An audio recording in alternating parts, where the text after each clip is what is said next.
Hello friends, welcome back to my channel. അപ്പോൾ ഇന്നത്തെ പുതിയൊരു വീഡിയോയിലേക്ക് എല്ലാവർക്കും സ്വാഗതം. അപ്പോൾ ഇന്ന് നമുക്കൊരു വഴുതനങ്ങ ഫ്രൈ തയ്യാറാക്കിയാലോ. അതിനായിട്ട് ഞാൻ ആദ്യം തന്നെ എടുത്തിട്ടുള്ളത് 2 വഴുതനങ്ങയാണ് കേട്ടോ. അതിൻ്റെ ആ ഗ്രീൻ കളർ പോർഷൻ ഉണ്ടല്ലോ, അത് നമ്മളിതിലേക്ക് എടുക്കുന്നില്ല, നമ്മൾ ഒഴിവാക്കുകയാണ് ചെയ്യുന്നത് കേട്ടോ. സാധാരണ ഉപ്പേരി വെക്കുന്ന സമയത്ത് നമ്മളതൊക്കെ ഉപയോഗിക്കാറുണ്ട്, പക്ഷേ ഈ ഒരു ഐറ്റത്തിന് നമ്മളത് ചെയ്യുന്നില്ല കേട്ടോ.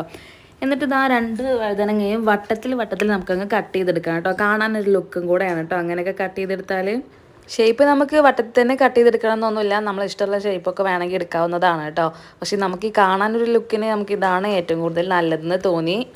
ഇനി നമുക്കൊരു കുഴിയുള്ള ഒരു പാത്രം എടുത്തിട്ട് അതിലേക്ക് അല്പം ഉപ്പ് ഇട്ടിട്ട് വെള്ളം പാർന്നിട്ട് നമുക്ക് അതിലേക്ക് കട്ട് ചെയ്ത് വെച്ചിട്ടുള്ള വഴുതനങ്ങ പീസസ് എല്ലാം കൂടെ ഒന്ന് ഇട്ട് കൊടുത്തിട്ട് ഒരു കുറച്ച് നേരം അതിൽ വെച്ചേക്കണം കേട്ടോ. അപ്പോൾ തന്നെ അതിൻ്റെ കറയൊക്കെ നന്നായിട്ട് ഇളകി വന്നിട്ടുണ്ടാവും. എന്നിട്ട് നമുക്കൊന്ന് വൃത്തിയാക്കി മാറ്റി വെക്കാം.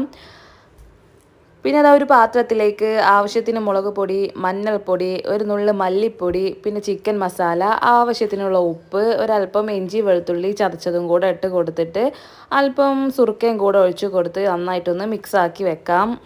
മിക്സാക്കി വെച്ചിട്ടുള്ള ഈ മസാലയിലേക്ക് നമ്മൾ കഴുകി വൃത്തിയാക്കി വെച്ചിട്ടുള്ള നമ്മുടെ വഴുതനങ്ങ ഓരോന്നായിട്ട് ഇട്ട് കൊടുത്ത് നല്ലപോലെ എല്ലായിടത്തും മസാല എത്തുന്ന രീതിയിൽ തന്നെ തേച്ച് പിടിപ്പിച്ച് മാറ്റി വെക്കാം. ഒരു 10 മിനിറ്റ് നേരം നമ്മൾ റെസ്റ്റിന് വെച്ചാൽ മതിയാകും. കൂടുതൽ നേരമൊന്നും റെസ്റ്റ് ചെയ്ത് വെക്കേണ്ട ആവശ്യമൊന്നുമില്ല.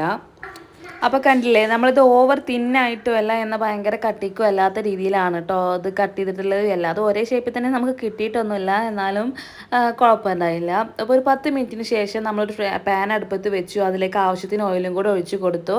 ആ ഓയിൽ ചൂടായി വന്ന സമയത്ത് നമ്മളിതാ മസാല കൂട്ടി വെച്ചിട്ടുള്ള വഴുതനങ്ങ ഓരോന്നായിട്ടും വെച്ച് കൊടുക്കുന്നുണ്ട് കേട്ടോ.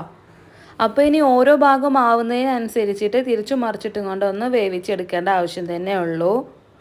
അപ്പോൾ ഈ ഒരു ഐറ്റം ഇതുവരെ വീട്ടിൽ ട്രൈ നോക്കാത്തവരുണ്ടെങ്കിൽ തീർച്ചയായും ഒന്ന് ട്രൈ ചെയ്ത് നോക്കുക. എൻ്റെ വീഡിയോ ഇഷ്ടപ്പെട്ടാൽ ലൈക്ക് ചെയ്യുക, ഷെയർ ചെയ്യുക, കമൻറ്റ് ചെയ്യുക. അതുപോലെ തന്നെ എൻ്റെ വീഡിയോ ആദ്യമായിട്ട് കാണുന്നവരാണോ എന്ന ചാനൽ ഒന്ന് സബ്സ്ക്രൈബ് ചെയ്തിട്ടും കൂടെ പോവുകയാണെങ്കിൽ എനിക്ക് ഒത്തിരി സന്തോഷമാവും കേട്ടോ കൂട്ടുകാരെ. അപ്പോൾ ഇന്നത്തേക്ക് അത്രയേ ഉള്ളൂ. അപ്പോൾ മറ്റൊരു വീഡിയോ ആയിട്ട് വരുന്നവരേക്കും എല്ലാവർക്കും ബൈ.